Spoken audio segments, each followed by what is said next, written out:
A young Spanish shepherd leaves his flock to pursue a recurring dream of finding treasure at the Egyptian pyramids.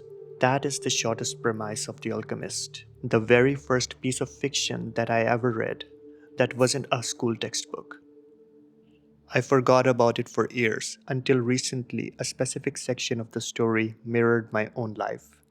It was the part where the main character Santiago ends up working at a small crystal shop. He stays there for a whole year. He cleans the glass, makes great money, and gets so comfortable that he almost forgets about the pyramids entirely. But eventually he faces a brutal choice: return to the safety of a comfortable life or cross a dangerous desert into the unknown. When I left Kuala Lumpur, I felt like I'm living my own version of this story.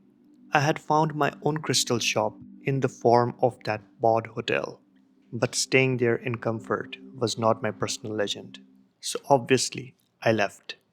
I wanted to head north. My plan was to take a local bus to the LRT station, ride the train to the massive bus terminal near Bandar Taskin Selatan, and catch a long distance bus straight to the Penang island. Santiago, on the other hand, had no logistical plan.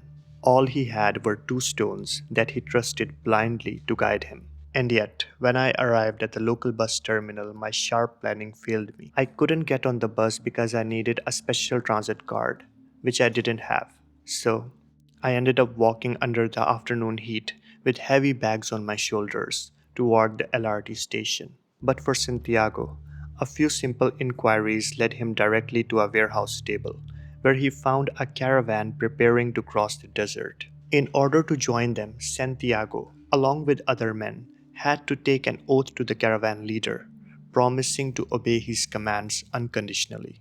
He surrendered his free will for the journey. Once I finally made it to the LRT station, I got my train ticket, headed to Bandar Taskin Selatan, and navigated the massive terminal to find my departure gate.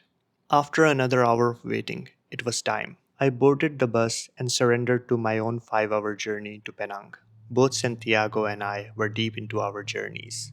He was crossing the desert on a camelback, slowly moving through an uninterrupted panoramic view. Meanwhile, I was sitting in a fast moving bus, watching the world blur past through a glass window. Staring at the horizon helped Santiago digest the words of the camel rider, who taught him not to look backward at Spain or forward at the pyramids, but to see the beauty of the exact patch of desert he was crossing right then. A similar thought hit me while looking out that window. I realized I'm almost always regretting my past mistakes, or entirely anxious about preventing future ones. But just like the view from the speeding bus, you cannot capture everything in a single glance. What has passed is already gone, and you cannot predict what comes next. The best thing to do is to focus entirely on the view that your eyes can catch in that moment.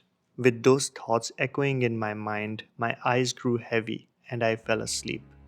I woke up just as the bus was crossing the Penang Bridge. At last, I was there, and I could not wait to explore the treasured Georgetown Heights. But just like Santiago, my story was about to face another hurdle.